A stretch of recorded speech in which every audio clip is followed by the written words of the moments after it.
podcast back in your lives. I don't even know when the last Trackmania podcast was, simply because it's too much fun. So once I do this, it usually takes too much time for me. But one guy is interesting enough for me to actually put out as much time as I basically am allowed to. Is Donadigo, one of the guys who is maybe a new face, at least in the casual scene. Now I get to know him, and once I get to know people, then it's natural to invite them on to the podcast. Recently created the TM interface and the competition patch, but he will tell you more about it because I'm not an expert about Donadigo. Donadigo is the expert about himself. So, welcome to the podcast, Donadigo. It's such a pleasure to welcome you to this podcast. How is life, man? Welcome, Eirik. Welcome, everyone who's watching currently right now. I am Adam, more known as Donadigo in the community. You may know me, you probably know me from the cheating investigation I did with Wirtual. But thank you, Eirik. I'm doing great, basically. You're doing great, really, yeah, it's really great to be here with you, talking. Being on the Trackmania podcast should be such a big honor. Yeah, I mean, it's top of the achievements you can achieve in the Trackmania. I mean, Carl Jr. won the World Championship for the 4th time, but being on the Trackmania podcast is bigger than that. Let's be honest. You can't deny it. So that's just. You are awesome. Recently a guy who has entered a sort of, let's say, the casual scene is maybe the wrong word, but sort of a guy that now the Trackmania community know. If they hear your name, now they will have something to put that name to. You mentioned the cheating scandal, the team interface, the competition tool. But if you go back to sort of your start of the Trackmania career, you didn't start in Trackmania this year. It's not like you are one of these guys who came out of nowhere. You have been around for long. So if you give a quick story about how did you even start Trackmania? When did you start Trackmania? Do you even remember it? Sure. I started playing Trackmania in 2006, so Trackmania ESWC, and it was basically my dad who installed the game on my computer, and it just kind of went from there. I got hooked into the game, just kind of interested in all kinds of things that people were doing there. And yeah, I basically played the game. I always played the game casually. I never kind of competed for anything because, well, I just don't have that kind of mindset. But then, of course, Trackmania Nations Forever came out in 2008. And I also played, of course, that. But then I got a break. I basically took a long break from the game, and I don't know how many years that was, or kind of how much time I played back then. But I came back to Trackmania in around 2016, when I discovered that there were some content on YouTube. So I started watching YouTube videos, and I think, I'm not sure if it was back then, but I started watching riolu streams. No, it's not an attack on riolu or anything. Yeah. These streams were great. But yeah, I basically just was kind of playing on by myself, and but if you go back to, because 2006, I mean, I started in 2011, and I felt that I was young then. I was 15, I guess. In 2006, how old are you? Because you certainly don't look like you're 35 years old. So I was 6 at the time. Exactly. So yeah, pretty young. Yeah, it was basically how people call it, the children racing game. But it's, it's a weird kind of I guess name for the game. To me, it's always been the game I am interested in, you know. But once you then found stuff on YouTube, was it like you had remember Trackmania for the while you had a break, or was it like, oh damn, I actually remember that now I play this game, or was it always in the back of your head? No, it was kind of always there. I sometimes played with my friends also too, and but kind of coming back, just getting interested again in all of the things that have just popped up from these years. I followed the release of Trackmania to Stadium and Mania Planet and everything. So it wasn't like I kind of never played the game anymore. Yeah. But then, I mean, this is similar to my story because I started playing Trackmania, then I essentially took a break, and then was watching YouTube, and suddenly I was like watching some gaming videos, and I remember that one game I loved and still loved it. It was like maybe there's some esport related stuff in Trackmania because until once I was playing Trackmania, I had no idea that there was competitions going on. I had no idea that Bergie was like a world champion. I was essentially thinking that if you get the number one on a server, then you're the best player in the world. But once I discovered YouTube and got into the esports scene, then a whole new world opened up because I think YouTube is by far, and we see it now with the Wirtual as well, that is the best marketing tool Trackmania has. Maybe because Ubisoft Nadeo hasn't promoted it correct, but anyway, you watched also or discovered it on YouTube. So was it some? Do you remember the content creator? Was it riolu as well, or? Um, I think it was like cut videos or something like that.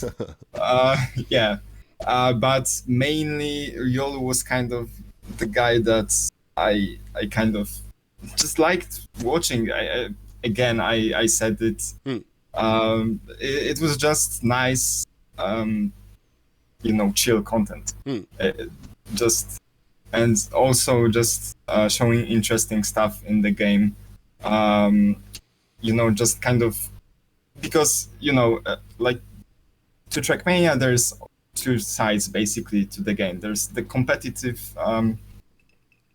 The competitive side and the casual side. Yeah. And I was always more interested in that casual side, but it was also great to watch, riolu compete in competitions and other streamers as well. I mean, there's spam and there's just a sea of other streamers that are there's also spam nice and there's to watch. nobody else. That's essentially what you want to say. No, At least in no, 2016, it felt like there was like two streamers. I do watch spam today, yes, Yeah, but okay. Carl Jr. Yeah. of course, Massa, Yeah. Everyone. I mean, But yeah. you said that you're more leaning towards the casual scene, and I think people who follow my scene know that if there is one scene I follow, it's the competitive scene. The casual scene I have basically not any clue about anymore. But I stopped playing casually simply because I realized that I will never be the best. I started hosting events. I realized I will never host the best events. Let's do something nobody else is doing. That's doing interviews. And I'm currently the best interviewer because still the only one. But what did you do aside from maybe playing the game? Did you have any goals of reaching a certain limit in the game? Was it to do stuff like you now are famous for creating stuff, or? Um, at the beginning, I didn't really have any kind of goal or anything like that. As I say, in around 2016, I became interested in programming stuff, and it kind of just went by that. I just wanted to join basically my interests, so like programming and Trackmania, which is the two things I love. And I started doing like basic, like easy things, like some scripts and stuff for the game, doing something. It doesn't really matter, but that was kind of the start. And as I went further and further, collecting knowledge and stuff, I became interested in this kind of side of Trackmania that like there's this game in which you can like input, like you have inputs and you can basically press keys and make the car go to the finish. How fast can you make the car go to the finish? And that was kind of, I guess I was always interested in that, mainly because this is a kind of a nice problem or just nice thing to think about in a kind of IT way, like, you know, optimize something or something like that, basically. And you know, I became interested in that, and I said, you know, why not just make something that would basically do something like that? And you know, it basically I was doing. I never had a goal of, you know, releasing anything or just make have known software that everybody uses for something. It was just casual stuff that I just enjoyed doing on my side, right? Yeah. But yeah, so the motivation was maybe to learn yourself, because again, if I'm to look at my own story, try to relate it to yours, I started going to events to do interviews in hope that maybe one day they will hire me. Still, Ubisoft Nadeo has still not slided into my DMs with a job offer, but maybe in 2030, let's see. But anyway, No, sort of. I mean, Yeah. you're great, just great journalist. I'm the best. I'm the best because I'm the only. Yeah. Yeah, exactly. I mean, and that's kind of what I value a lot. No, I mean, seriously, like, you're the really only one person that is just, you know, covering this stuff professionally. Nobody else is doing that in that detail. Yeah. Basically. So let's see. And that is awesome. Yeah, thanks. But let's see. Hopefully, you will at one point then become the CEO of Nadeo, and then we will say, "Let's hire him. Let's hire him.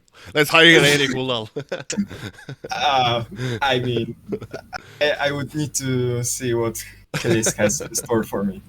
But anyway, No, the sort of I'm joking. relation I was trying to make was that I started doing that, starting to put my own money into going to events, essentially in hope that maybe I got hired by Ubisoft, maybe I got hired by some orgs to eventually pay for it.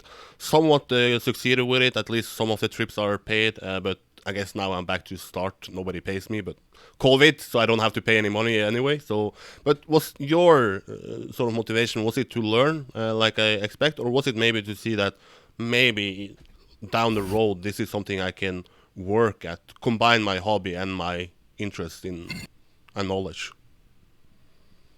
Yeah, I mean, it's kind of hard to tell right now, but you know, when I started like developing this tool for Trackmania for this scripting and stuff, you know, I always wanted to see people like there was always this like, you know, when you have records on a track, right? And you have a world record, and you know, people were saying like somebody uploaded a new exciting world record, and all of them are exciting. I'm not trying to deny that, but they were basically saying, oh, you know, this is maxed, you know, there is no way you go faster, you know. And I was like, well, not really. I mean, you probably can go faster because the game is so complex that you basically can like optimize and go faster and faster and faster. And I was really having this dream of where people would kind of explore how fast you can go in the game and just not kind of, you know, not have a human factor basically as you're driving, but exploring the game, just how many games today are explored right through tools and stuff, and these then you discover new strategies and stuff, and that also allows for real players to set new world records based on those strategies. So yeah, that was kind of on the back of my mind, kind of maybe there will be something in the future where this will happen, but no, that was kind of a wet dream, I mean, pipe dream. you're still young. I'm the one who's getting old. I'm 27. I'm the late part of my 20s. You are in the early part of your 20s. So the future is bright for you, and the future is, or what to say, the future is over for me, or the past is behind me. I don't know. But anyway, are you surprised basically about tool-assisted speedruns not being part of Trackmania at an earlier stage? Because you wanted to see what was the sort of maximum limit, and that is essentially what all the hunters want to achieve, to see what is possible on this track. And like you said, you have heard it so many times that now this record is maxed, this track it's not even worth playing it, and then 1 month later new world record, yeah, now it's finally maxed, and then 2 months later even a new world record. So are you surprised that nobody else wanted to create a tool that you can actually see, at least to a further extent, what is possible? It's definitely weird that because for other games, these tool assisted speedruns usually they are usually done on very old games like Super Mario 64 or Doom or anything like that. And basically there it's very easy to do this stuff. It's not that hard. But of course you still have to have those tools, but there's generally less barrier to entry. And Trackmania was kind of, I'm not sure if I'm pretty sure there were people that tried to do this stuff. I mean, Speedy and Angeside, which are two players that made tool-assisted speedruns for Trackmania, even before me, in fact, were there and they were doing this stuff. But Trackmania is a PC game, and you basically have to kind of reverse engineer it and do like complex stuff to make it work, right? So maybe there was just nobody that put the effort into like making a proper tool for that. But Trackmania always seemed for me like the perfect game to basically TAS. And again, I mean, I know many people are against that. I mean, maybe not now. I mean, there's a lot less of those people, but there was kind of this, danger of, if we allow TASs, well, then basically, what about the real world records, right? How do we prevent people from, submitting them as a real run? And this was basically the most blocking issue for TASs to even become a thing. And for a while I had to basically not release the tool anywhere. People asked, of course, but I kind of really was responsible for just, and other people as well were responsible just for the integrity of leaderboards, right? To not ruin such a rich history of records that real players have done, basically.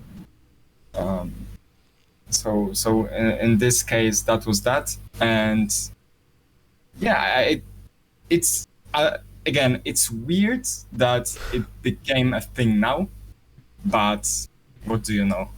Like, I'm pretty sure there were some people that were trying, but because for me, it's obviously sort of impossible to do it with at least knowledge I have now, because I cannot code, I cannot do anything. I'm happy essentially if I can download two replays and put them up against each other to compare it. But for yourself, would you say that it's hard to create a tool like that, or is it easy, just time consuming? How would you describe making that tool from the point of view that you have and probably other people with the knowledge you have? Um, the once you kind of get the ball rolling, kind of sketch out things and make, because it wasn't like that tool was basically like perfect from the start, right? It basically took a lot of small steps to get there, but as it always is with software and a lot of other things. But it's kind of hard to get into that at the beginning, because there's a lot of just knowledge that you need to know. But given enough time, you can achieve that. If you are having the willpower to do that, then yes. Nowadays, it's not really even hard for me. It just time consuming. It consumes a lot of time. Just testing stuff and developing new features. It's just, I wish I had more time, but I don't, and that's just how things are. Yeah, having more time would certainly be good for many people, including For myself. Yeah, But you mentioned a point that you don't want to ruin the integrity of the records by maybe making this public. But is there a way for the Nadeo's, let's say, old sort of system to detect if I'm to TAS a run rather than play it legit?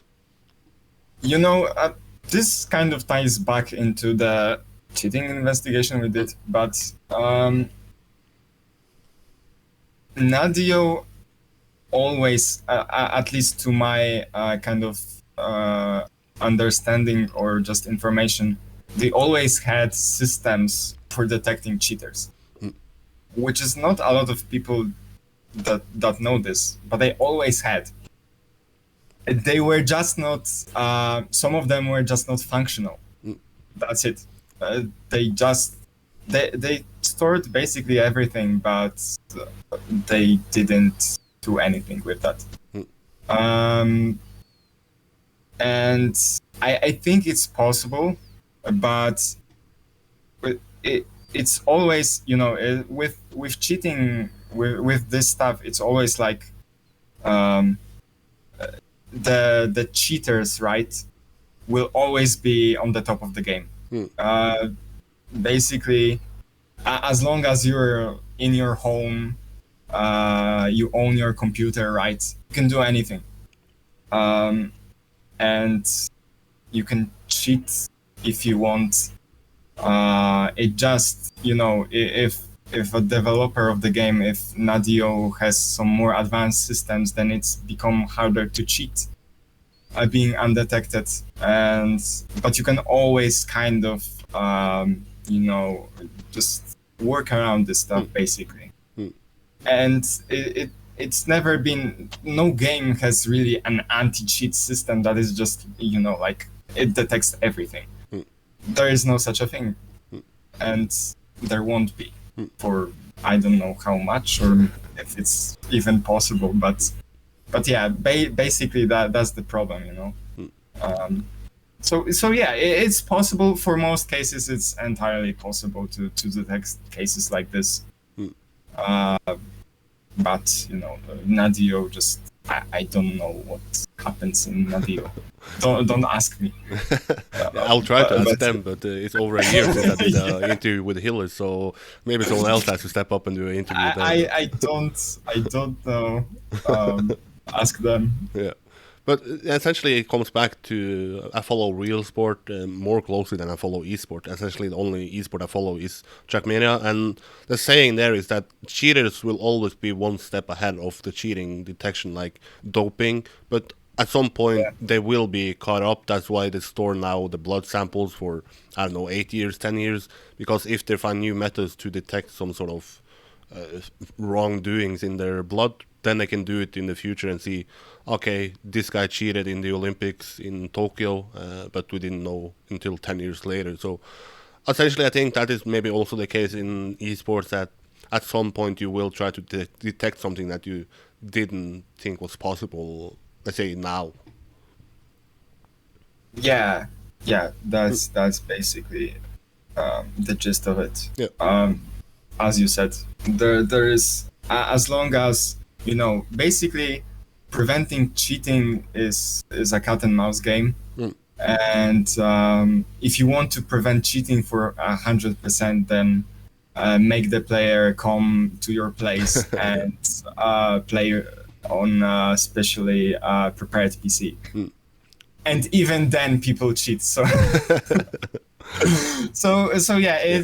it's very hard to prevent everyone from cheating ever, and Mm. you have to just accept that. It's not like you can just prevent everyone from doing that. Everybody has to go to Hillis' house to actually set the new world record. So Yeah, yeah, yeah. maybe then I would be interviewed or having a chance to interview him again. But let's see. But you brought up something that is, I think, also still a case in the game, that once you create something that at least most people, at least now, see as a positive, that being the tool assisted speedrun, that you have some people that are skeptical. I see Kappa, world champion for 2018, saying that you somehow take away the charm of knowing what is possible, because you want to, I guess he want to see what a human can do on a track, but now that you know that what is machinely possible, what is perfectly input possible, then it takes away if a human tries to do something. He brought up the record on Huckalicious, the first to do like 0.6x. Now it's not as special in his eyes, but the runner-up at 4 World Championships, Twin, said that, come on, we have always known that the humans is not the limit. We have always knew that there is a stage above. But the question I want to ask is, have you faced any backlash? Have you faced anything negative from trying to create something that you believe is solely great for Trackmania? Um, Let me see. I mean, the the thing is, I never really experienced backlash because I never really was known in the community. So who was there really to judge me for doing stuff? But it. Of course, there are always some people who are skeptical about your work, and that's completely fine. I mean, nothing is perfect, really. Mm. But I always had this kind of goal, and I always wanted good for the game, right? I never wanted to make a cheating tool for people to exploit and break leaderboards. And I think that's kind of what people saw at that time. That's and this was also the case with other people. They were kind of responsible for this stuff, and they played their part pretty well. Um, I I don't think I ever saw a backlash from this. Mm. And maybe I don't know what happens in the future, right? Mm. Of course, we are in the present, and I may face backlashes, but I don't know. But the overall Let's thing hope. is that it's positive, right? So people have you been so unknown that people have not even said, "Oh, this is cool that you created a tool assisted speedrun." No, in the middle of 2020, I started uploading some videos about this to YouTube, and the response was pretty positive overall, especially on that Trackmania TAS What Now video that I made. Of course, there were some negative, of course, questions about how exactly what I want to do with this tool and everything. But it was mostly positive, and I think in general, Trackmania community is very welcoming and positive in most things. So there was nothing really to fear for me. But now that you see what I think latest video from Wirtual was essentially a video about what is possible with tool-assisted speedrun in the Trackmania Nations Forever campaign, are you surprised to see what is possible in this game now that you see that it's no longer maybe humans who have to test the limits, or they can test it, but they cannot maybe know if it's possible. Now you can actually test your RD, see if it's possible with the perfect inputs. Are you surprised seeing stuff like this, or did you expect it? Did you anticipate it? I always kind of knew that Trackmania is a much crazier game when you actually can like script absolutely everything. But seeing this stuff for real is the real joy, and some strats that people have just made is just crazy and awesome to see. I didn't know. I never really invented any kind of new idea, if you say so. But I knew that it can be a lot crazier than the real world records. So again, really awesome to see all the videos and experiments people do with the tool, and just generally, yeah. But what do you think the future for tool-assisted speedrun? Is it like the thing we have made? Is it perfect? Is it something can be better, or is it like is tool-assisted speedrun patches or things, are they once it's made? Is it perfect, or can it be improved? And if so, how can you improve something that is basically inputs? I think personally that all of the kind of strats we see is pretty good, but there is much more possible in the game still. The thing is, like, what we do right now in this present is that we optimize strategies.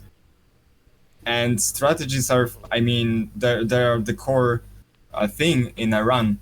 But there's also this kind of optimization where you optimize kind of the lines, like to the pixels or whatever, and that still can like yield a lot of improvement everywhere. Basically, I mean, take for example AO1, right? At the beginning, the people discovered that you can do a second speed slide in the first turn, and that was kind of the new strategy. But besides that, you can still optimize a lot of stuff in AO1, even if it seems like you cannot do anymore. That's simply because the game is so complex, and there's so many possibilities you can just test, and that I think the current record is like 2372 or something like that. You can still go a lot lower. It just we don't see that. It's the same thing with, we had this, I did one run on AO1 that was 2380. And that was without that new strategy.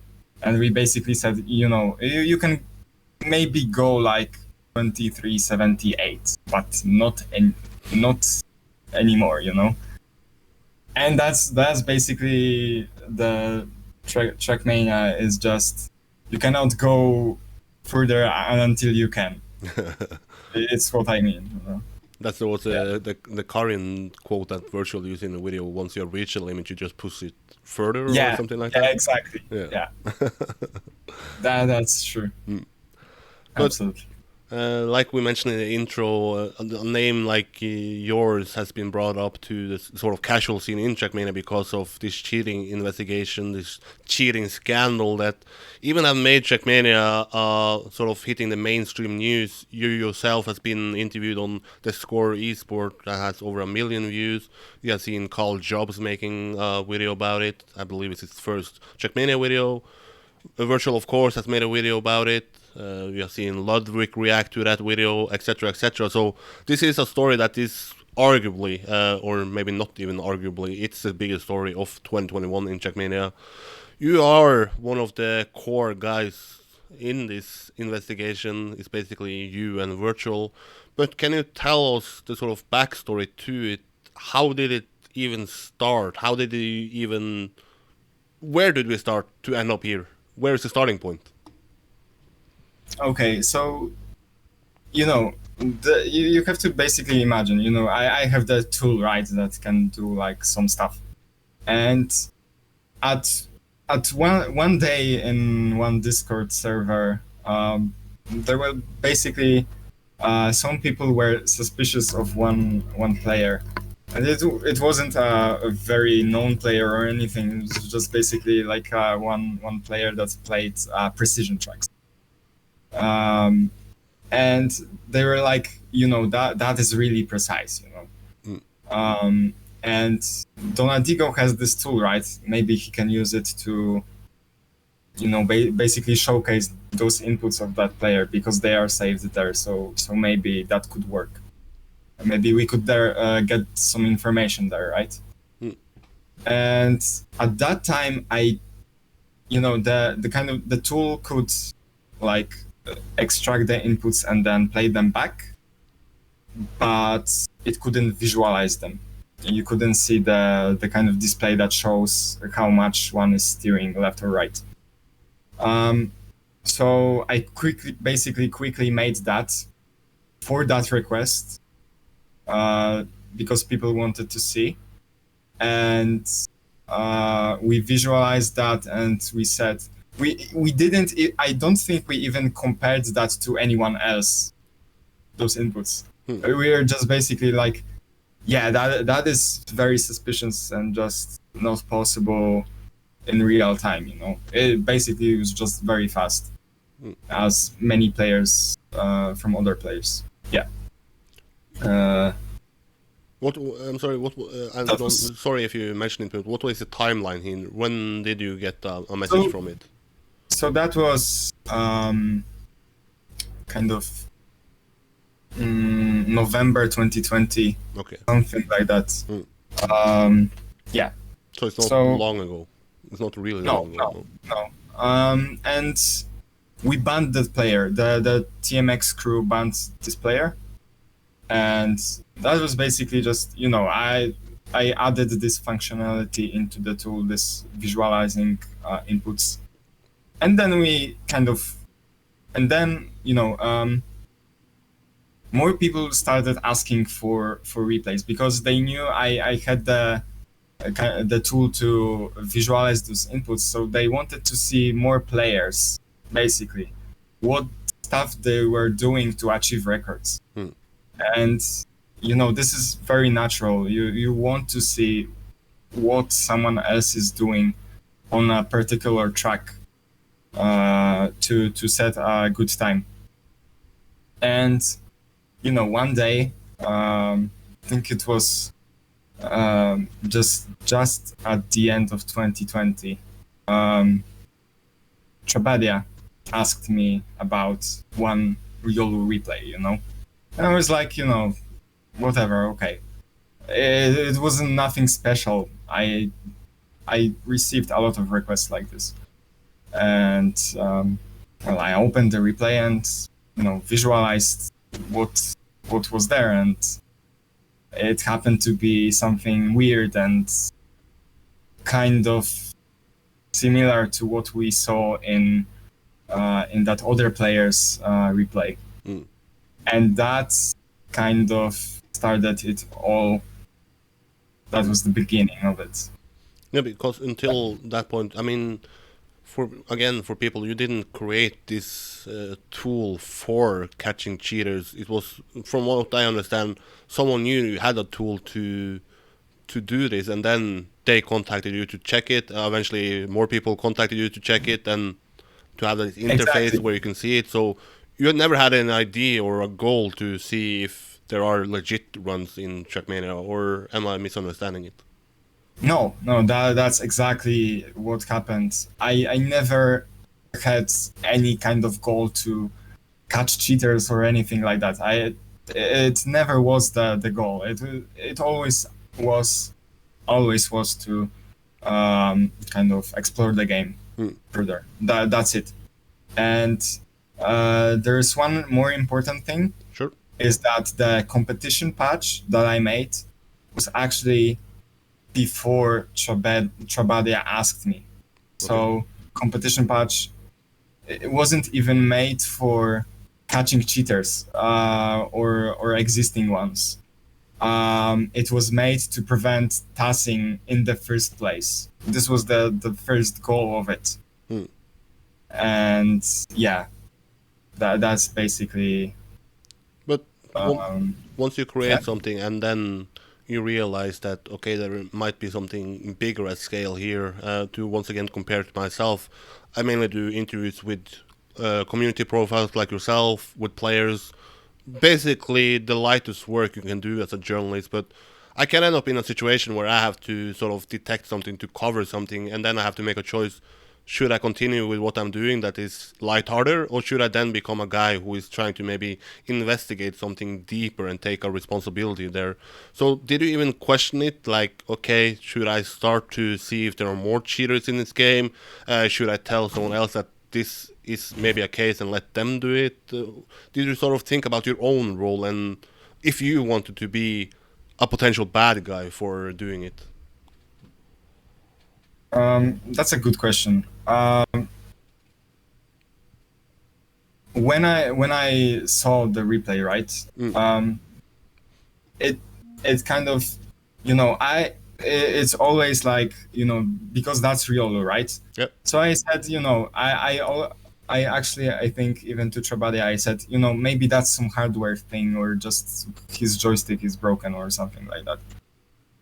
And but it's, that's the first reaction, kind of, right? But you cannot deny that something is wrong there. And as a guy that had the tool and kind of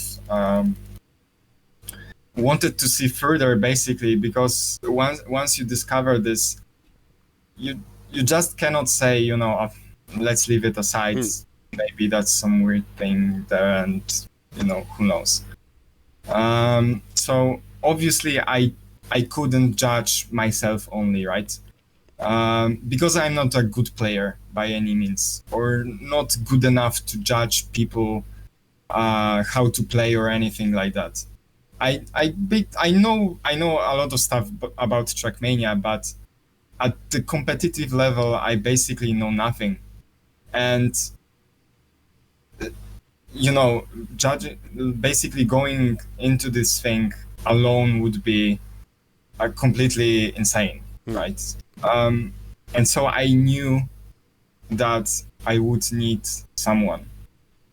And, after exploring some more replays, I said, this is very weird stuff. I should talk about this with someone else. And that was Wirtual. In early 2021, I wrote to Wirtual. Basically, I sent kind of some clips of inputs without tag names, without nicknames, and said, what do you think about this? And yeah, and that was kind of the kind of the start of something big. But was it a particular reason why you contacted Virtual? Was it because he has reach to reach more people? Was it because he has a history to try to detect cheaters? We said it, saw it in his video about it that he has straw bar in the RPG map. He contacted admins once it was TAS replays uploaded. He contacted admins.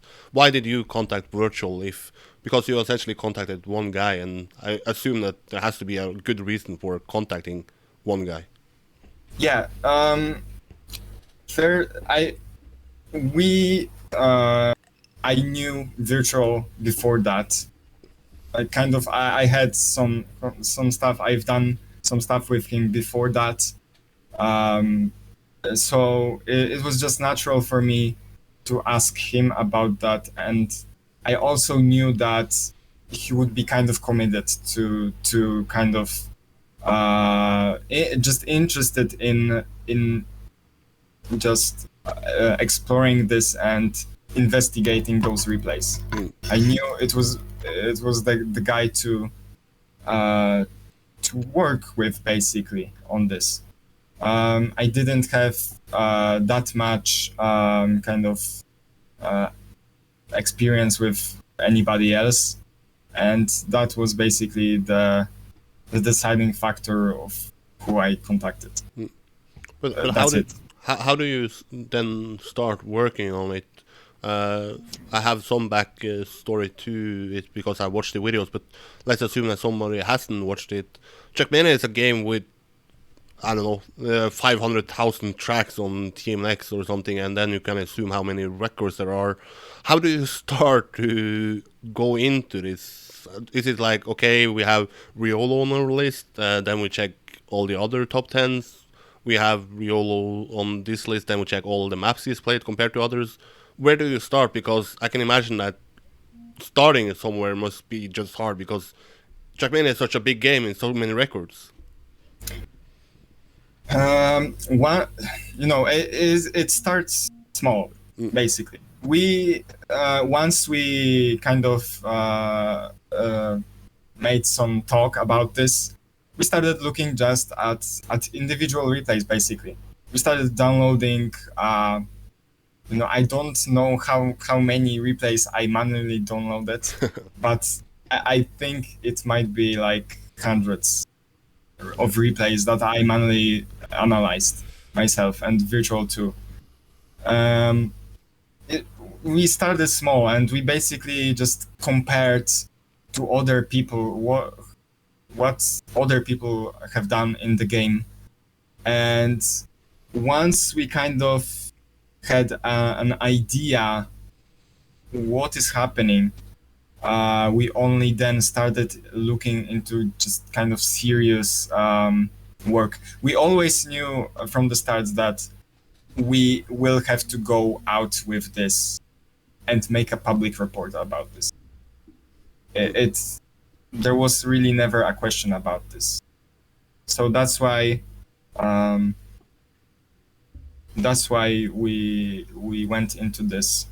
And along the way we asked other players to just send their replays and kind of tell them if this is something they think is weird in a way, right? To basically just because I myself don't know, or well, Virtual maybe knowing more, but we wanted names like Hefest or Rollin, or just people that played the game in a more serious way to judge, basically. But you mentioned already in the start of this podcast that once you came back to Trackmania, you enjoyed watching riolu stream. This was a guy you essentially enjoyed watching, and then you are now looking at this and like, oh, this can be something fishy. This can be something sketchy. Do you even think about that? Okay, this cannot be possible because it's riolu. This is a guy I have admired, or is it like you're just so solely focused about what you're doing that you don't really care about the name tag? It's if it's techno, or if it's riolu, or if it's Trabaria or someone else. There's there's always this human element, right? At the beginning, I didn't really kind of believe, of course, as everyone else did, not believe that, because Riolu is such a just known figure in the community.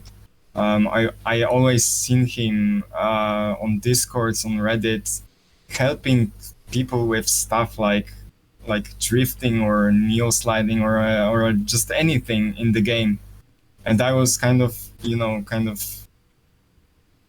confused. Just how can this happen?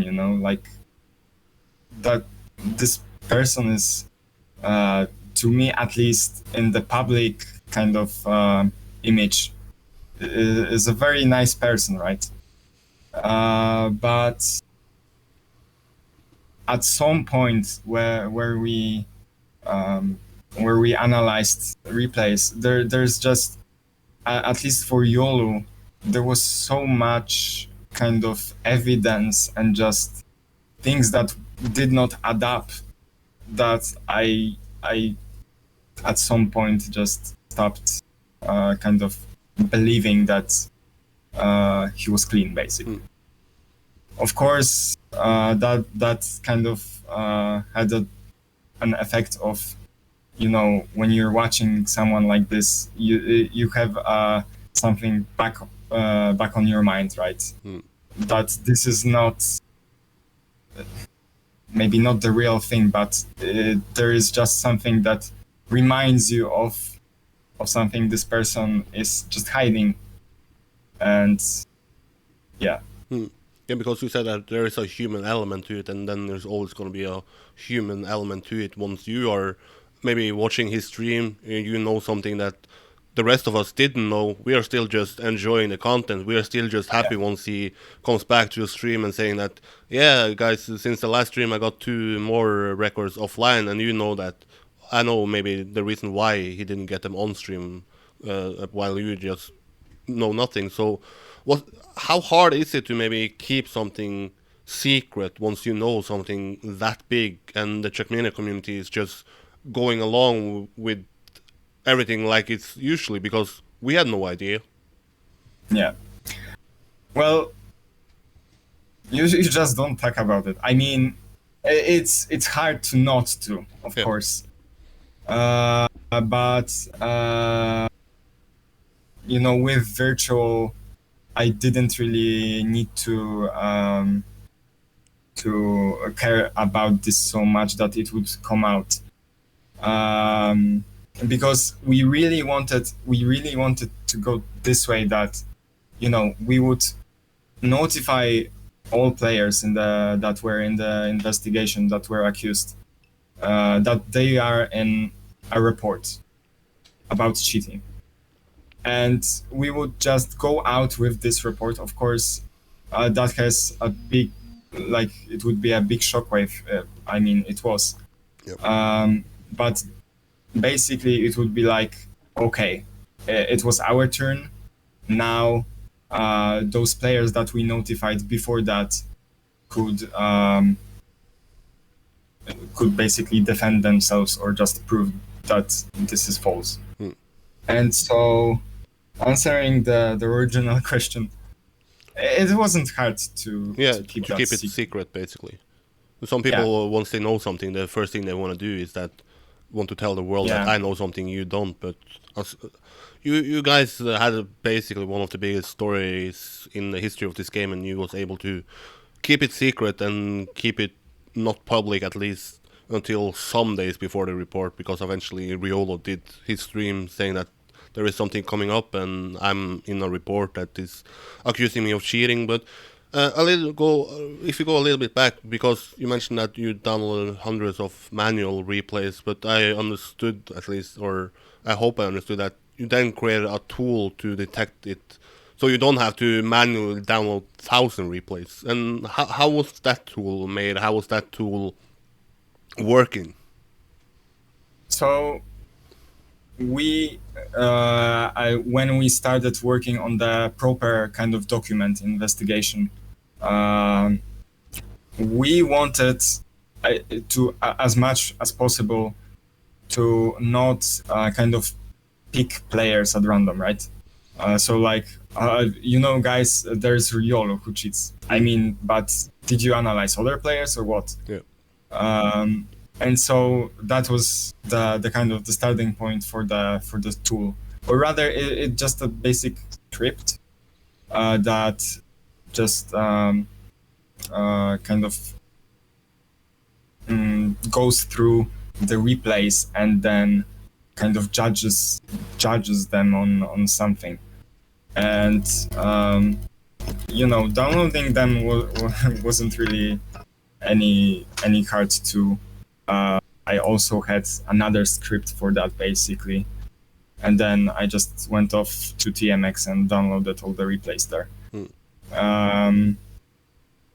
And then basically I developed the script to kind of measure how fast a player in a replay was. And without going into much technical detail here, because I don't think it's very that interesting, you can read that in the report basically. But I was pretty surprised how kind of effective that was. That we had this kind of initial pool of players that we could kind of pick and analyze the replays, kind of thing, and that was it. And then of course there were more scripts to extract more stuff for the investigation, but essentially that's how it was. But then more, you have more numbers, that, okay, there are some potential cheaters, or at least in your eyes, there are cheaters. You have made it tool, you use a lot of time to, in your eyes at least, try to make it clean, try to make it, again, a leaderboard with a legit records. You see, then, before your report comes out, what originally you wanted to come out first, and then maybe the players could defend themselves. You then saw riolu, the biggest streamer in Trackmania at that point, compared to, or along with Wirtual and maybe Spam. I voted riolu as Streamer of the Year at my award show, so he has a big following. He went on his stream saying that, okay, this is what's happening.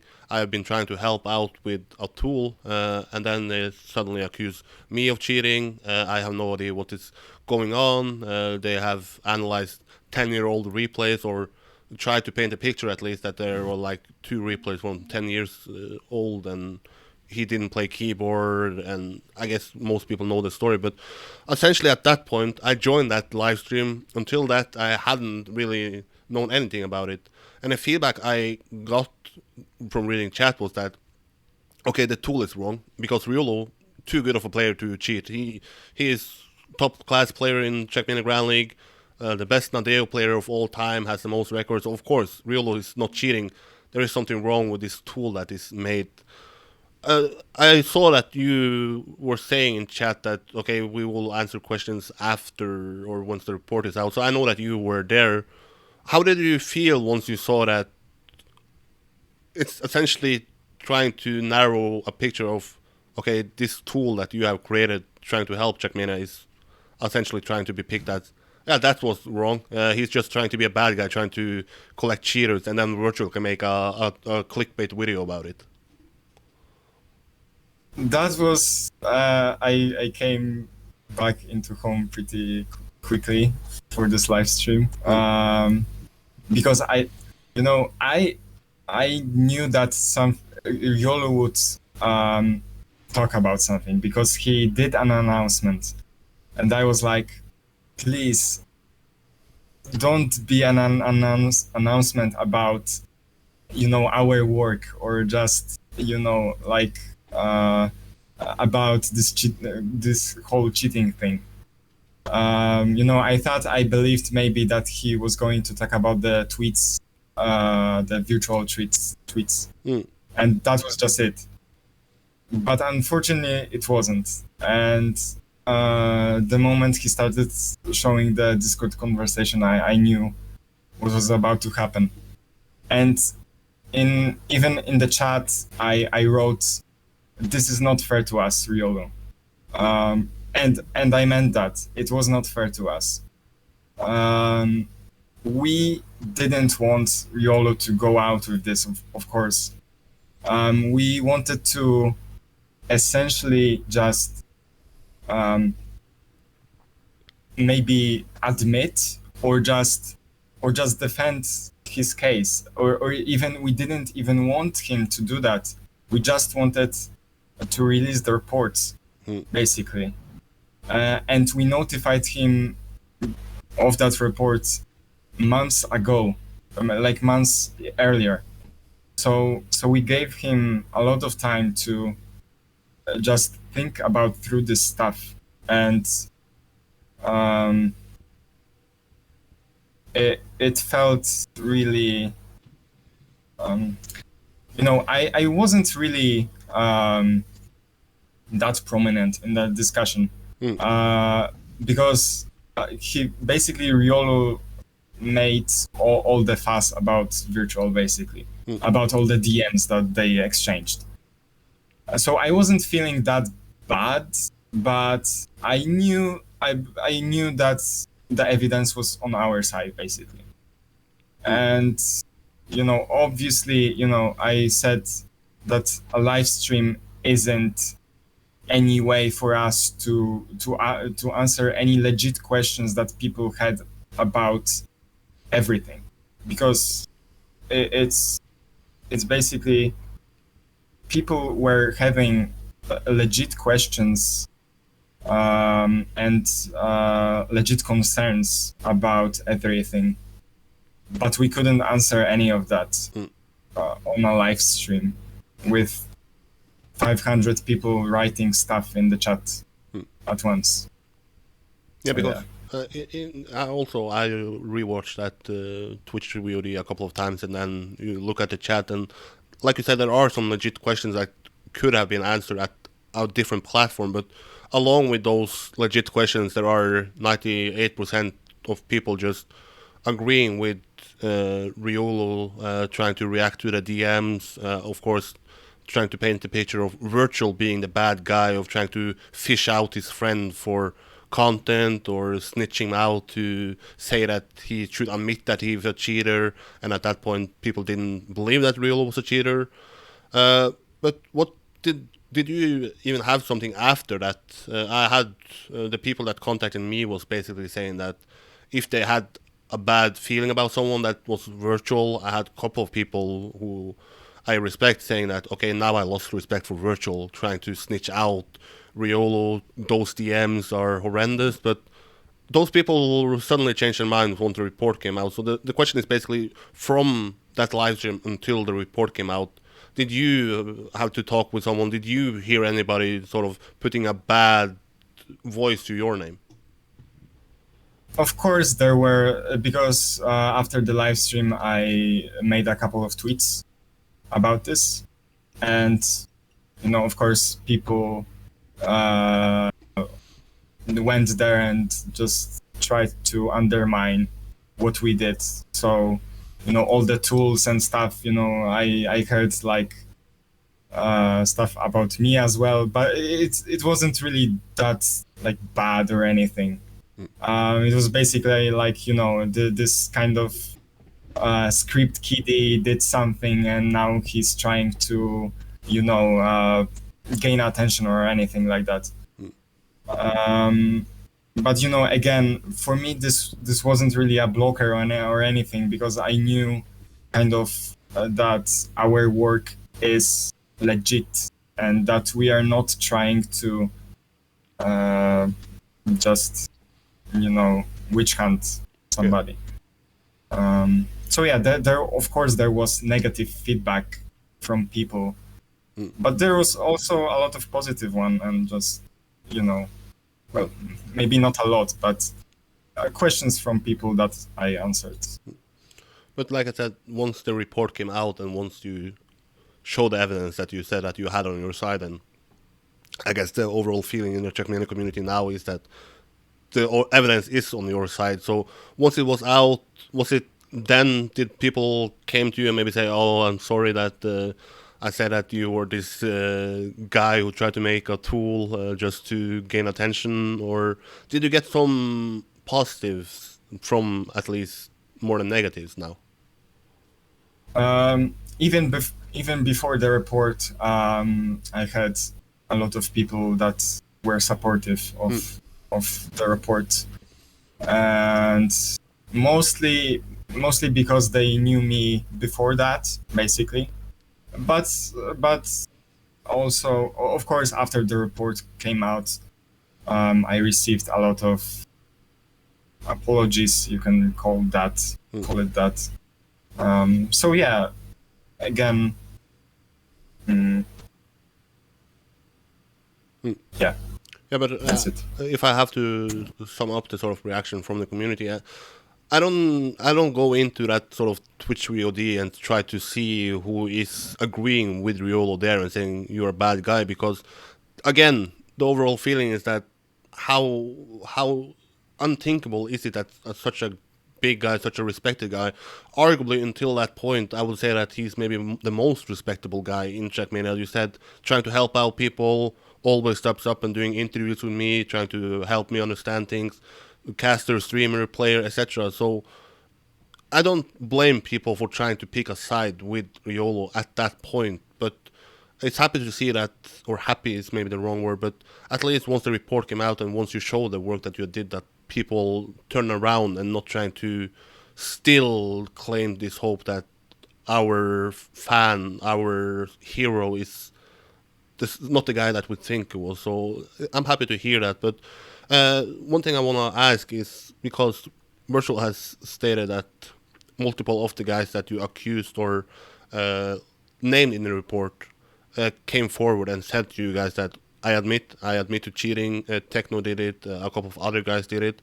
When did they say it, and did that help your work in the investigation to say that okay, the tool is legit, or was it always the tool is legit?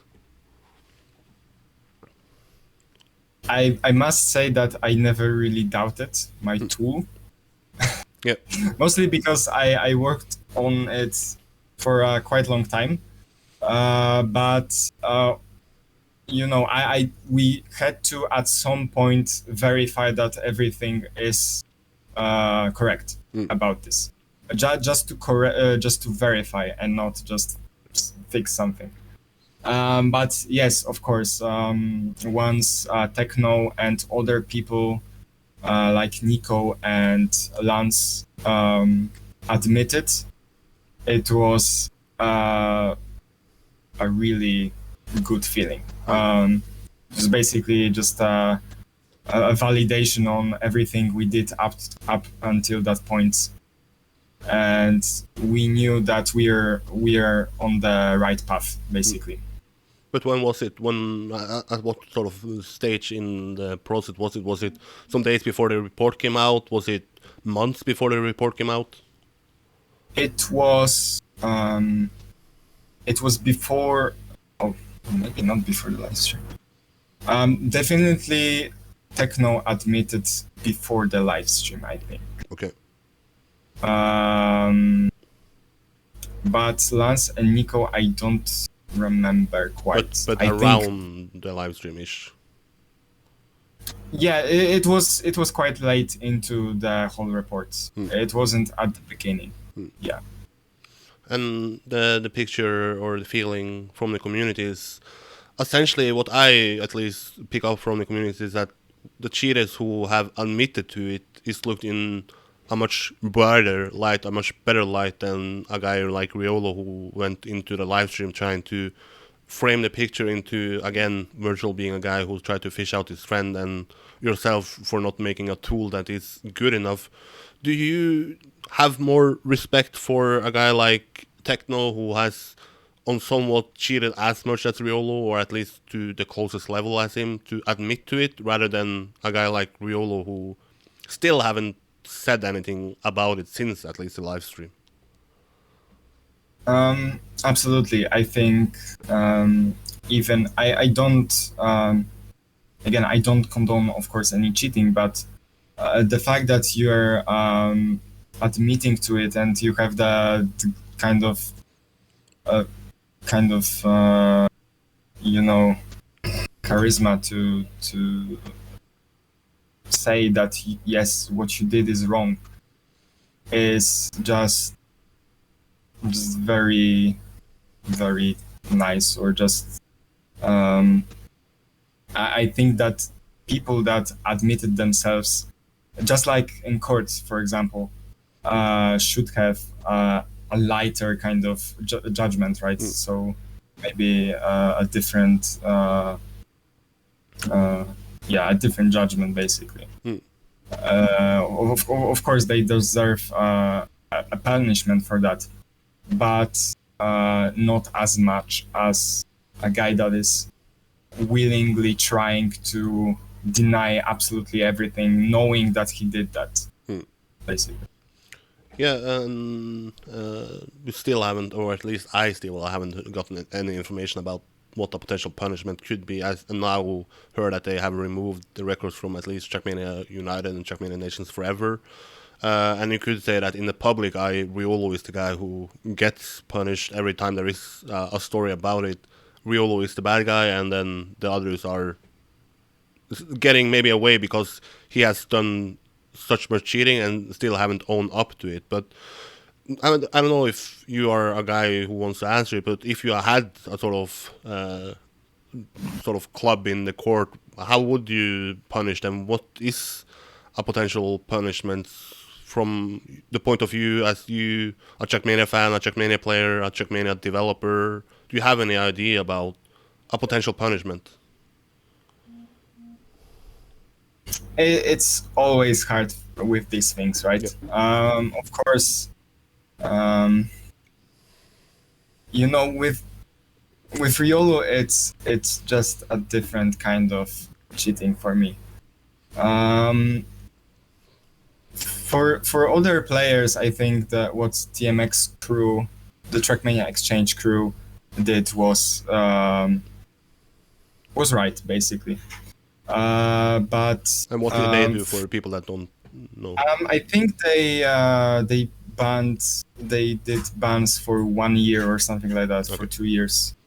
Yeah, and that's pretty good. But for YOLO, you know, the fact that it's 10, supposedly, of course, 10 years, is just, you know, the kind of idea that he never ever kind of tried to think about this and just come out with it to the public, just kind of basically lying to people about his achievements, is just, I don't know what punishment that deserves, because, as I say, it's such a special case that you know, some people say he should be banned from the game completely.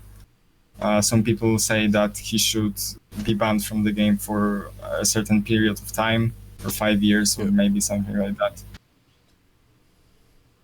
But I don't really know. Yeah, it's such a unique story. Even if you like a bad story or not, it's still a story that affects our community. And I said on my Twitter, name one thing that you wanna see happening before the end of 2021. I said I really want to do an extended interview with Riolu to hear the full story, to hear his full side of the story. And then someone said that let's move on, let's try to forget about it. But for me, it's still so many unanswered questions, and then particular from Riolu, because of all the guys listed in the report, he's basically the only guy I had a connection to, a guy I had followed esport streaming casting. Like, why did it start, like you said, and then why didn't it stop once you reach a level of success that is bigger than getting a world record on Snow AO1 or Snow something? So the essential, and then what has happened since the live stream? What has happened since the report? Because I haven't heard anything about him, but I have at a professional level to him. I had talked to him with interviews once it's Trackmania related, but I know that he had friends of him who still haven't heard anything. So there's so many unanswered questions in this story that I don't think it's gonna end anytime soon. Do you have any sort of idea about will this ever be not part of Trackmania?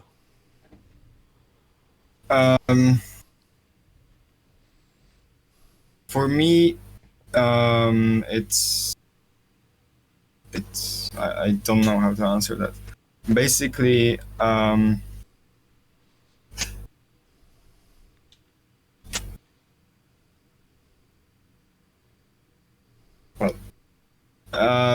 riolu made. I would like to hear from him at some point. Not in a way that I mean, I don't know what. Maybe he plans something or not. I don't know. But I basically, from what I've seen, I doubt that he's coming back in the following months, at least. But as you say, there's a lot of unanswered questions. For example, I still don't know what was the purpose of that live stream. Yeah. I don't really see like a point in that. But anyway, yeah, I would like to hear kind of his side as well. And also just to kind of end all of this basically, because there are still some people that await his side, right? And there are still people asking all those questions on live stream and whatnot. So yes, I would like for that to happen, but again, I think that he might have moved on. Is what I've heard from some people, that he basically just disappeared and isn't coming back or at least any soon. Yeah, I guess that's what is likely to have happened. That okay, closing all of my social media, closing all of my relations to Trackmania, and then let's see what else life has to offer. And like I said on Twitter, I'm not gonna sleep bad simply because if you never heard from him. It's the same thing about Frostbuel. We haven't heard much from him since he left in 2016. But I still wanna do that interview if I get a chance to do it. But I still think this will, of course, be a story that affects Trackmania for the following years. There is always want to be someone who wants to talk about it, even probably at a much smaller scale than it has been the last months. But maybe a final topic on this particular topic is about how the game developer himself, Ubisoft Nadeo, has reacted to it. From what I understand, they still haven't made a public statement about it. They have removed records, but from besides that, I don't know much from what has happened. Do you know more about it? Have they done anything? Have they said anything to you to confirm that what you listed in your report is legit, or is it more stuff taking place? It is less stuff. Have you had any connections to Hillis and anybody else in Ubisoft Nadeo? Since the report, no, not at all. But almost immediately after the live stream, we connected with Hillis, with Wirtual, and we talked a lot about things. And I won't just say here like details and anything like that. But we talked about the situation, of course, kind of from a different standpoint, like not the game standpoint or like who is cheating and who is not. It was just kind of like, consider the human element. That was the kind of topic of the talk. Okay. And well, yeah, that's basically it. We never received any confirmation from Nadeo about anything, about if riolu is cheating or anyone else is cheating. I think Nadeo has kind of a procedure how to approach this stuff, and their procedure is basically just wait and see what happens. Yeah. But or basically wait long enough that things will calm down. But and you know, with these things you should probably wait, but maybe not that long. I still, of course, await the official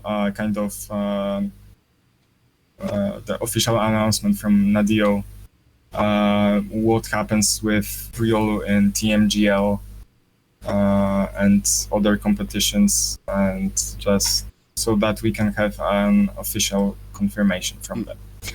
But one thing is that after the report, for me, the kind of official kind of statement was made by Nordavind. When Nordavind released their statement about that, it was kind of a confirmation for us, for me and Wirtual, that yes, this is indeed how things went, because they had to contact Nadeo about this stuff, and Nadeo had to confirm that this is indeed with their systems basically how things are.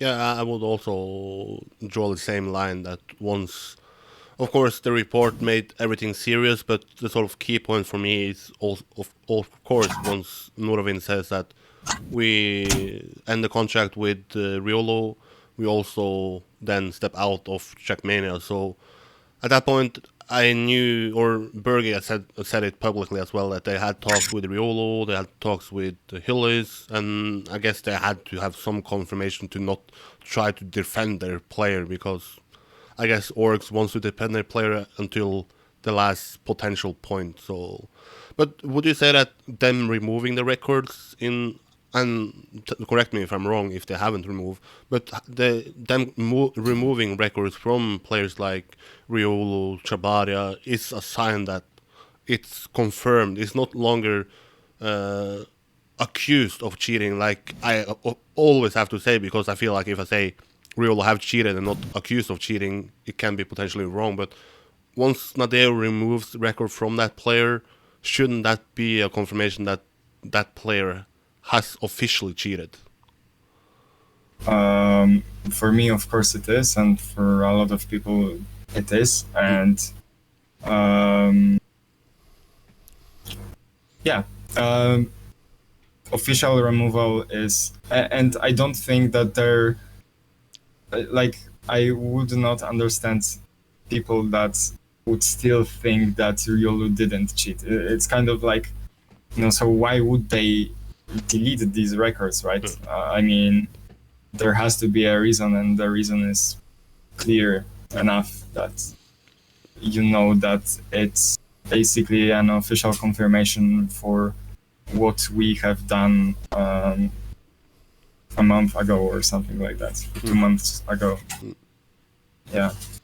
And for people that want sort of a closer to the chapter, let's say if I talk to riolu, if I'm the one to talk to him, or if it comes onto a live stream himself and then speak about it, I still think the sort of dot at the end of the line is once Nadeo speaks about it, once Nadeo releases an official statement, even before or after riolu speaks about his personal story. Because, again, this is not only riolu's case, this is not only riolu who have cheated, there are multiple other with the same case. So if Nadeo says that, okay, we say that these players have cheated, then it's true. And if riolu says that he has cheated, or he still claims that he haven't cheated, then it's, again, just the riolu side of the story. It's not like the broader picture of everybody who is involved in that report. And I still think people, to some extent, forget about it simply because riolu is such a big character, arguably one of the biggest in this game, that it's sort of the riolu cheating scandal, not the Trackmania cheating scandal.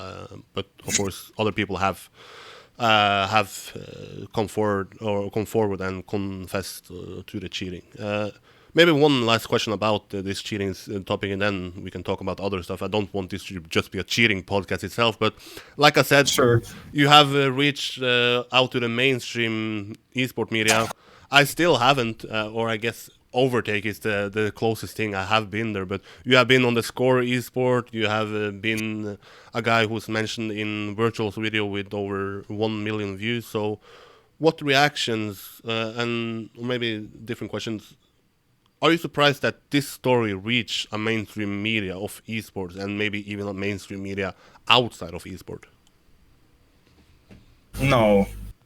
Uh, at some point, I realized that was so big that other kind of newsletters would write about this stuff, and yeah, after that the response was overwhelmingly positive, basically.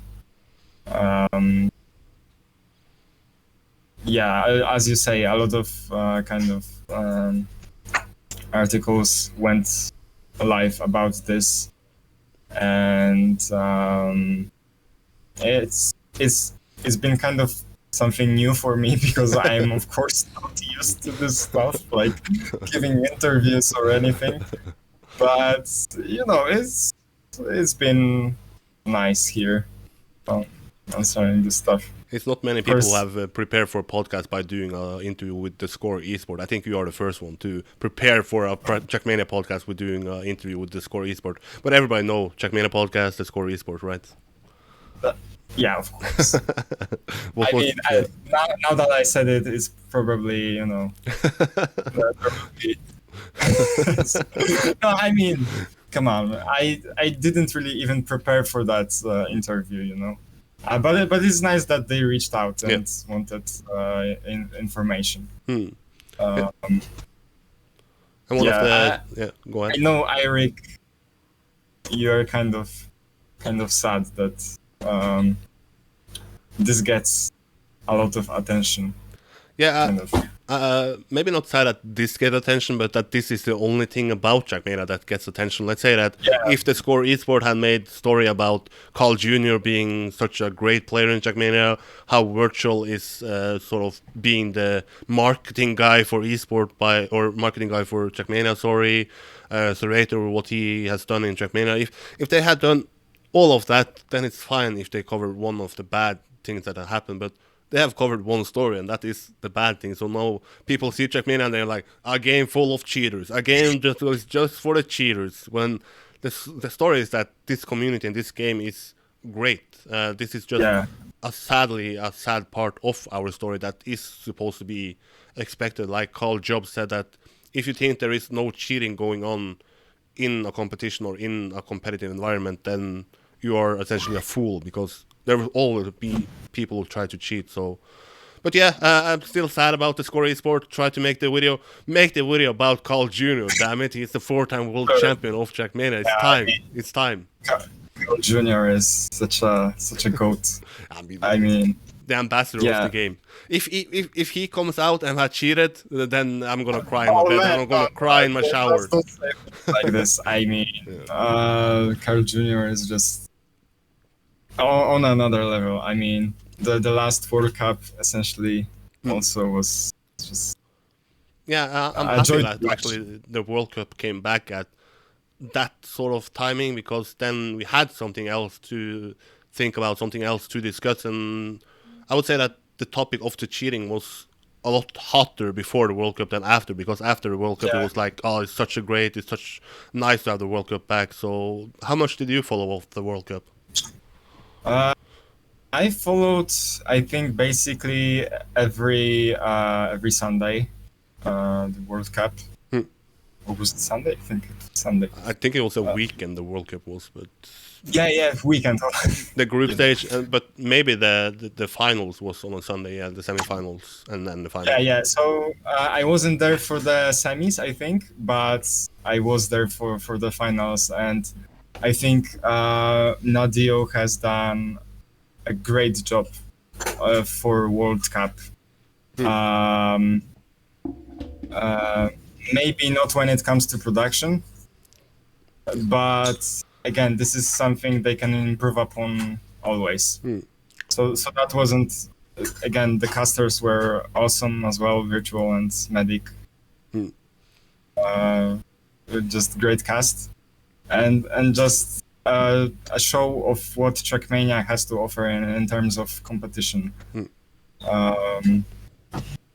I would even say that this was better than TMGL. You're correct in that, and that's also one of, or you are correct. I say that like I'm the definite answer of what is correct and not correct in Trackmania, but I agree with that, and that is also a point where I will then bring back to Nadeo and saying that why should Trackmania Grand League regular season be so much of this show once the best show we want is esport? Once it's esport at stake, once the best players have the best environment to compete against each other, that is the show factor of this game, to see what the players are capable of, not to add somewhat of a factor on the last map where everything can turn upside down. But that is me ranting about the story. But if I can, I also agree with you saying that the production was improvable, but it also improved a lot from just now having an official cast. So yeah, exactly. What is your take on it? What can be improved from a production value? What do you want to see once you sit down on a Sunday and see the best players in the world compete? I think that there's a lot of improvement to be made in kind of statistics. And I mean that when you, for example, watch a CSGO match or something like that, there's a lot of kind of like stats on kind of who killed the most, who what kind of things each player did. And in Trackmania you can do that too. You can have pace, you can visualize a lot of things, and I think that's kind of a thing that you could improve a lot upon, kind of, you know, or just having two kind of views of players side by side, or just things that you could make you appreciate what's happening more, and just kind of highlight the best things. There are highlights, right? Nadeo did highlight stuff, but I think there's still quite a lot of things you can do in game to kind of visualize how each player did in a competition. Yeah, that's something I 100% agree on, and I said it on my sort of Twitter recap of the TMGL World Cup, that we have now Medic, who is by far the highest level we've had of a play-by-play caster, and like he has said, that you don't need a high knowledge of this game to be able to cast it in an exciting way, but to do what you are saying, to bring in more stats, to maybe bring in deeper knowledge, then you need another guy. You need someone to say that, okay, how good is Carl Jr. compared to Kappa on Paradise or on Bicycle? Why is this his best map? Instead of just saying that Kappa is fast, Carl Jr. is fast, let's see who is fastest. So you have something more sustainable, and I've tried to be that guy, but once you are not hired by it, then you don't want to spend 6 hours a night trying to collect them records manually by watching every single run again. And I guess you are a smart enough guy to do an interface or sort of a tool that just manually does it, but once I have done it for events, I sit up like 6 hours a night to manually do it, and then I say, okay, the average of Kappa here is 6 points better than Carl Jr. So if the finalist mode comes on this map, Kappa is actually a favorite compared to Carl Jr. So I really wish they want to step up in doing that. I don't think necessarily I will be that guy. I don't think Nadeo wants me to be that guy, but I certainly hope that they want one guy to do that for the next show, because then again, Medic and Virtual can play off of those stats. They can make it more interesting, even though they are not the guys bringing it forward. So we agree at least on that point. Yeah. And when it comes to like production, you know, like switching scenes or stuff like this, or just audio problems we saw in World Cup, you know, it's not. I don't really understand like people that are like, you know, doubling down on this stuff. Yeah. It's always like present, and of course it can be better, but overall I think it just Nadeo can improve just from there. But I think the most improvement can be made, as I said, in the kind of statistics and on each player, how he's doing there, to kind of provide interesting kind of information to viewer. Yeah, 100%. But how much of the esports scene overall do you follow? Are you like a... I don't want to say that I'm dedicated anymore because, like I said to you before this started, I essentially just cover Trackmania Grand League, the 2 seasons they have, now the World Cup and then Serati Cup, and then maybe if like a Twitch Rivals comes up or a big enough event, or if I have free, then I will dedicate my weekend to it. But yourself, are you like a big esport fan, or are you still just... Or still just, it sounds like it's just a part, or still more leaning towards the casual side of Trackmania? I'm still more casual, but when it comes to the big events, right? So TMGL World Cup, that's basically the two. Yeah. We don't have many other big events, so you're excused. I mean, yeah, but well, and when they happen, I usually kind of observe them, watch from start to the end, because they are just awesome to watch. I think there's a lot of kind of value. any spicy take on the new format that is being announced? I did 2 polls on it. One about new format versus old. People say the new format is better. Then I did a new one to sort of, okay, it's okay to like the new format better than the old one because the old one people hate, and how to find out if people like the new one. Create a new poll, and they say they like it. They don't really like it, but they like it. That means that they also don't hate it. But any take do you have? Do you like it? Are you a guy like me who say that why do we need a show factor to it? Or do you understand why Nadeo wants to create a show to bring in more casual viewers? I knew that question would come up. Yeah. No, I think that it's crucial to understand what Nadeo wants to do with TMGL. And if you think that TMGL is a competition for who is the fastest, then I think that's kind of wrong, because they kind of prove that the World Cup is about that. And TMGL is kind of this area for maybe experimentation, but just kind of creating this show, right? As you said. And if you think this way, then the rules start to make a lot more sense, basically. When it comes to the new format, I don't really know. I didn't really get into that to have an opinion about that. Yeah. But we can because yeah, go ahead. Yeah, because so they made it that basically each round you have a multiplier, right? I think for the first 4 maps you just collect points randomly, consistently, and then on map 5, if you finish first, you get a multiplier by 2. If you finish like 5, you get a multiplier by 3. If you finish 7, it's by 4, and 8 by 5. And if you finish 9, you don't get a multiplier. So you want to be 1, 1, 1, 1, and then 8. And I see some people saying that now it's better to be 4 times number 3 and then 1 time number 8 compared to 5 times number 5. From what I understand. But I want to do an interview with SoftDB for making our video about it, but let's see. Yeah. It's certainly an interesting choice.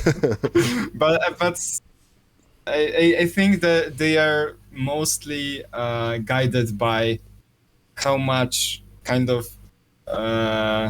viewer kind of engagement there is in a format rather than player competition. And that's why we see this. It's a deliberate choice, basically. Because and when someone is finishing eighth and gets the most the biggest multiplayer. So, it's kind of like maybe exciting in a way that this happens. But Yeah, I yeah, mean, we both agree on, or we both share the understanding about Nadeo wanting this to be a show, and that the whole vision behind Trackmania Grand League is to be a show factor to it. But I still want to argue that them having that vision is false, because not false, because I'm glad they do it rather than not doing it, but I still think it would be better for the game if they did a league that is just esport related, that they create a Trackmania Grand League but it's esport related. So that is maybe my question. Do you think that the game would benefit more from a league that is esport related rather than a league that is show factor related? Like, we agree on them having that vision for Trackmania Grand League, but is that better or not than an esport related league? I think the World Cup is the perfect example of what can just flat, let's say, competition has to offer. And this is, I think the same, that if we had another kind of competition, but instead of this kind of format, we just have kind of maybe the World Cup format as well, but maybe with more players, or maybe country based kind of competition. Maybe I don't know, but yes, I think that trying to make it exciting is not really.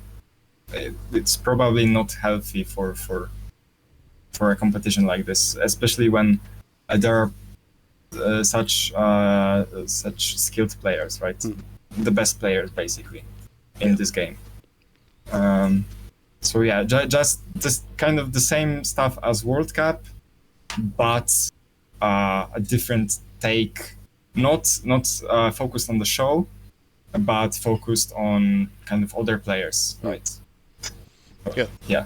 I know I'm the wrong guy to say that, because Nadeo don't target Trackmania Grand League. To me, they target it to people who has never watched Trackmania, but I don't need a show factor to Trackmania to enjoy it. The most show factor, like I said to myself, is seeing the best players compete against the best players.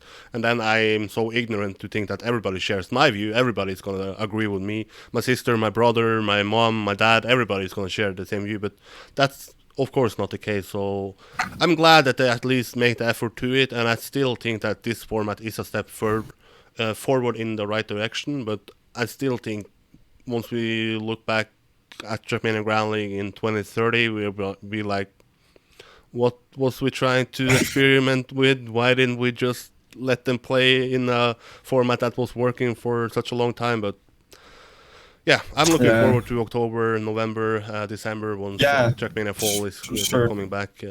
But let's see who the 16th player is, because it's certainly not going to be riolu. So that's interesting. Yeah, I'm not sure. I have a take on it, and I have not confirmed it or denied it by someone, but I think it's essentially going to be like the org is going to pick the player like they had the opportunity to do in once it was combined from Trackmania Grand League and Open Grand League. You had 16 players playing in the combined, and if a org wanted to switch a player out, they could do so by picking one of those players. Nuravin is out, then there's of course going to be one new org coming in.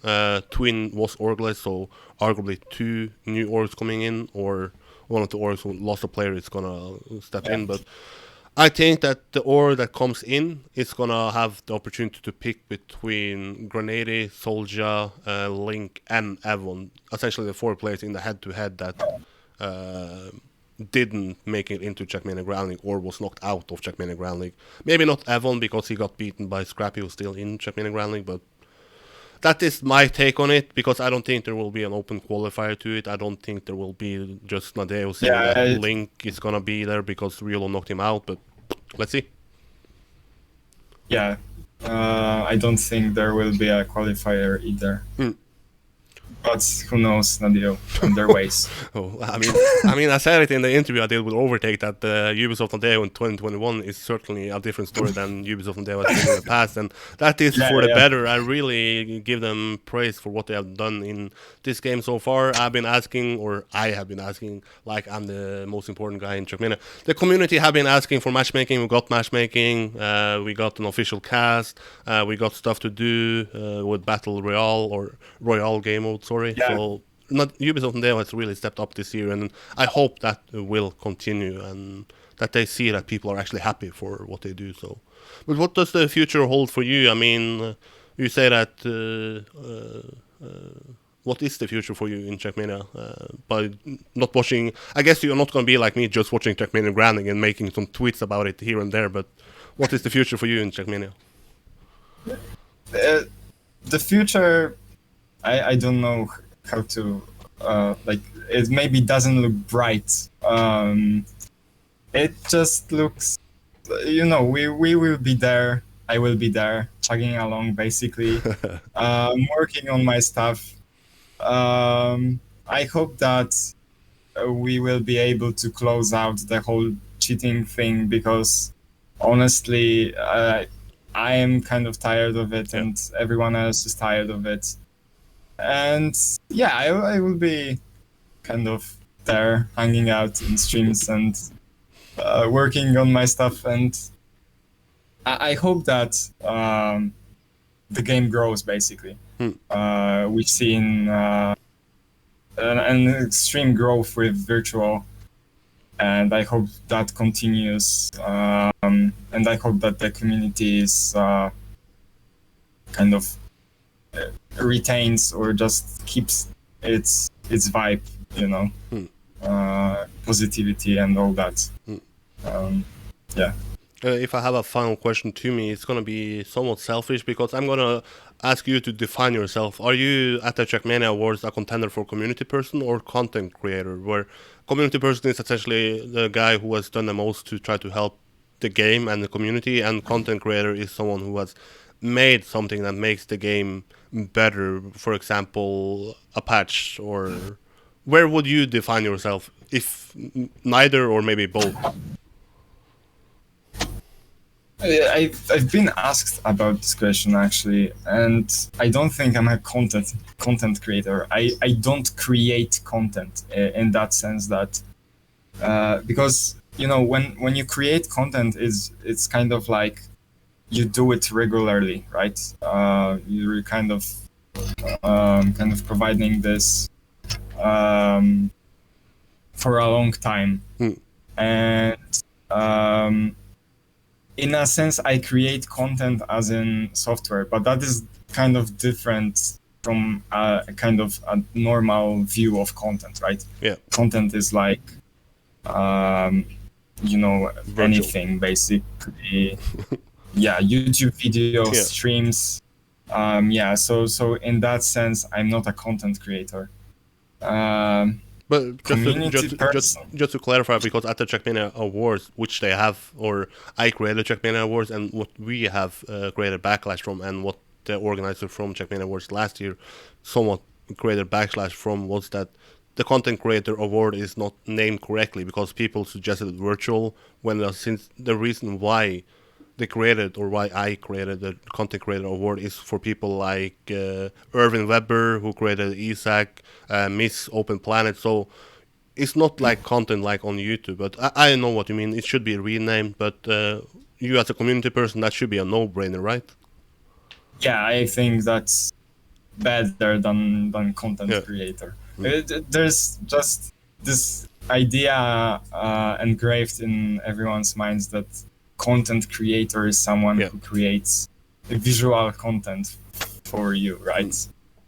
So yeah. Well, then I look forward to the end of December, once I'm going to be dethroned as Community Person of the Year, because certainly your work in Trackmania in 2021 has been more than my tweets on Twitter about Trackmania Grinding and how good Carl Jr. is at different events. So I certainly hope that you will get nominated. I believe you will, and hopefully you will take that W. And also content creator once they have renamed that award. So I think you deserve a lot of respect for what you have done, and certainly respect for not only creating that but also staying in a storm of backlash once one of the biggest streamers is trying to put sort of not directly but indirectly saying that maybe it's the tool that is wrong once you have just did it out of good heart to help the game. So much respect to you, Donadigo, and much respect for sticking around for 2 hours speaking to a guy who is a casual at Trackmania now. Man, don't call it yourself like that. You're one of a kind in the community. Seriously, I'm the only one journalist. I'm one of a kind. Yeah, I mean, who is there? Honestly, like You have to step up. You deserve a lot of credit too. Thank you. The community has been kind to me, so I have won 2 community awards. So I think I have done enough to. I should probably put them here, but I still haven't had a trophy. But the people are really kind in Trackmania, and I hope they are kind with you as they have been kind to me, saying that they appreciate the work I'm doing on Twitter, the work I'm doing on YouTube, and I hope you also get that. If not, the Trackmania community should step up and be as kind as they are supposed to be. Yeah. But any final words from you before I have to catch a disc golf tournament in 2 minutes? Well, thank you so much for talking with me today, for taking the time, because yeah, I may not be that interesting person. That's your words. Yeah. Yeah, thank you everyone, of course, for watching, coming here and listening to this for 2 hours, and I hope I didn't misspell or anything or say anything bad. You say you're not interesting enough, but there are few people who are interesting enough to me to bring back the Trackmania podcast, because I know how long it's going to take every time I get someone on this podcast. And again, 2 hours of recording. If you want to follow Donadigo, I will tag him on Twitter, and if you watch this on YouTube, I'll probably post the links there as well. You can try to break his PayPal again if you want. So any other places to follow you? YouTube, right? I can probably link that as well. Any other places? PayPal. No, no, yeah, Twitter. Well, Discords are. I can link that if you want. Yeah. Yeah. Okay. I can send links. You can find a link here for the Discord. Yeah. Basically that. YouTube, although I don't really upload much stuff there. But yeah, Twitter. I take like 3 months from each podcast, so yeah. But now you have something. Now I have something. And once again, thanks, Donadigo, and I hope the future is bright for you. And we're gonna do an interview once you win Community Person of the Year 2021 Halo. Thank you so much again, Eirik. That's it for this podcast. I'm not sure if I want to do or if I'm going to do more podcasts in the nearest future, but if you know anybody, well, you can suggest them to me, but I don't promise I will do them. They have to be at least as interesting as Donadigo, and that's a high level to match. So that's it for today. Again, thanks, Donadigo, and thanks to you who have watched 2 hours of 2 guys just talking about a game we love.